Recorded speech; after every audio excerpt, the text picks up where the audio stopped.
Salam and hello everybody. Assalamu alaikum. I hope you're all doing really well. Alhamdulillah, I'm very well, thank you. So in this video, I share the recipe for 5 popular curries. I prepared these during my recent meal prep and I thought I'd share the recipes with you in case you wanted to recreate. All the meals turned out very yummy, mashallah. So the first curry I made was chicken palak or chicken with spinach. There's the spinach all washed and ready to use, and I've got all the ingredients laid out for me. Yeah, Harun likes it. So first of all, to a pan on medium heat, add in half a cup of sunflower oil, 7 cloves of garlic grated and 1 tablespoon of ginger grated, and then fry the garlic and ginger till it's a lovely golden brown. Add in the chopped onions, so 2 medium onions chopped. Saute the onions. Harun's next to me and he's just woken up, so you might hear some baby waking up noises.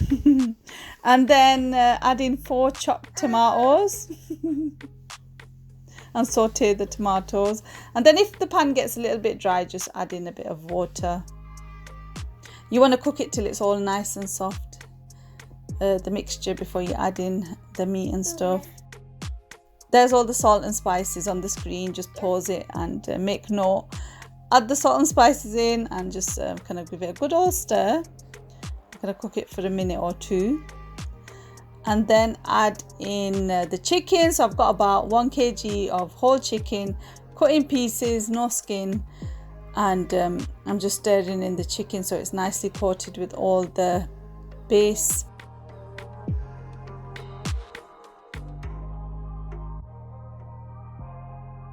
And then once the chicken's turned white, add in the spinach. So I've got 480 grams of baby spinach. So I just piled a load of the spinach on. You can steam it beforehand if you want to reduce the size of the spinach before you add it to the pan. But I just piled it on, and then once that reduced in size, I just added some more spinach, and then I added in about 300 ml of water. Added a chili in, sliced chili. He's just tapping the headboard. Guys, that's just Harun. And then once it comes to the boil, cover it and then allow it to cook on a low heat or simmer for about half an hour, and then take the pan lid off and it should look a little something like that. If you want if you want to dry it off a little bit more, just turn it to a high heat and just let it keep boiling until the water kind of dries off. But for me that looked just about right. Yummy, mashallah. So the next curry I made is a veg one. So it's aloo gobi or potatoes with cauliflower. Harun likes this one. So to a pan, medium pan, add, it's the same method. So do I even need to say it? Go on, I'll say it. So actually I added less sunflower oil to this one.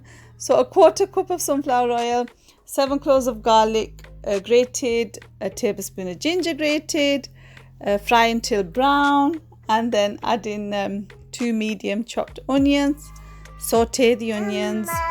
4 chopped tomatoes. Saute the tomatoes. Add a little water if dry. Okay, Harry? He's just looking at me smiling. Salt and spices on screen. Add the salt and spices in. Cook for a minute or two. Don't press that. He's going for my laptop. No. And then add in the cauliflower and the potatoes, all nicely chopped, so 650 grams each, and then just coat with the base kind of sauce. Add in about 500 ml of water to allow the cauliflower and potatoes to cook, and then 1 chili sliced. I'm laughing because I'm fighting with Harun right now to stop him going for my laptop. And then just bring that all to the boil. Cover and cook on a low heat for about 30 minutes. And it should look a little something like that. The cauliflower will be nice and cooked and the potatoes will be nice and soft. And again, you can dry it off more if you want to. But that was fine for us. The third curry I made was a Lamkarai. This is really yummy. So I've got 600 grams of lamb pieces, just a mixture of lamb pieces. I add in 7 cloves of garlic, 1 tablespoon of ginger, cover it with cold water, so enough to kind of cover all the meat in the pan, and then bring it to the boil.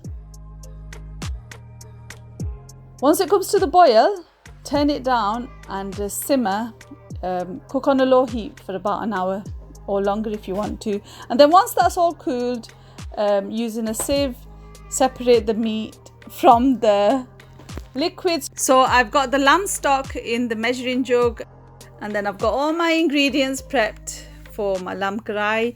Karai just refers to the kind of pan you use, so like something nice and open. I'm using a wok, which is fine. And again, the method is pretty much the same as with the other curries. So I think I added half a cup of sunflower oil, 7 cloves of garlic grated, ginger, 1 tablespoon grated, fry until brown, and then instead of adding the onions, I added the tomatoes next and just fried until nice and soft. And then I've added in 2 medium onions, thinly sliced, even though mine aren't sliced that great. I'm not the best at slicing onions. But yeah, saute the onions.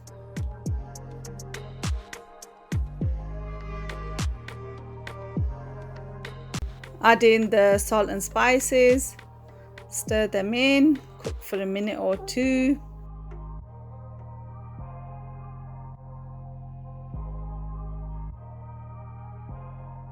And then add in the lamb pieces that you've already boiled.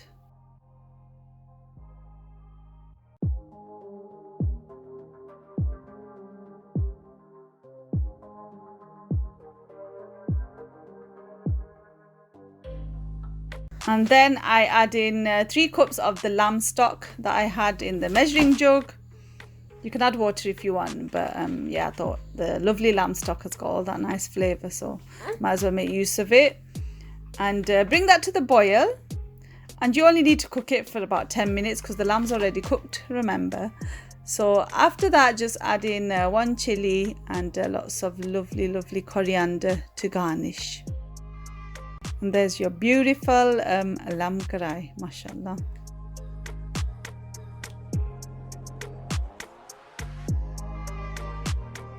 The 4th curry I made was a chicken tikka masala. So first of all, I marinated the chicken pieces. So I'm preparing the marinade for that. So Greek yogurt, half a cup, and then the salt and spices on screen, as well as some lemon juice, and just mix that all together. Give it a good old whisk to make it nice and smooth. And then add in 600 grams of chicken breast. I just cubed that. And then if you've got the time, just let it marinate for about 30 minutes. And then you need 2 medium onions, and you want it finely chopped or like quite processed or blended. Same method again pretty much. So a 1/4 cup of sunflower oil, add in the garlic and ginger, and then add in the blended onions. And give that all a good old stir till it starts to go a little bit brown. And then add in the chicken pieces, so the marinated chicken pieces, and then just cook all of that on like a medium heat. Don't let it burn or anything. Yeah, cook that for about, I don't know how long, sorry. Cook that till it's white. Doesn't take long, maybe 10-15 minutes. And then add in about 300 grams of passata and 300 ml of double cream. Give that all a wonderful stir.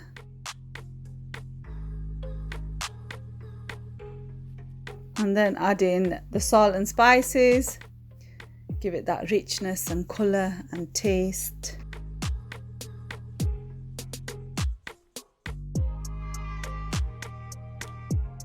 And then as that's coming to the boil, add in a chilli sliced and garnish with lots of wonderful coriander again.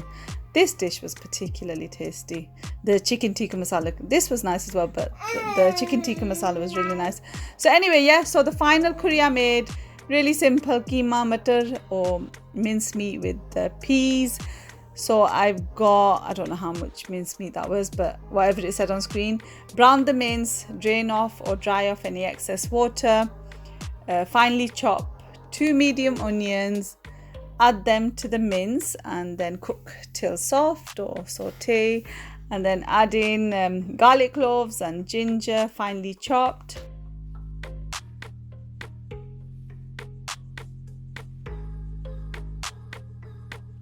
And then the salt and the spices.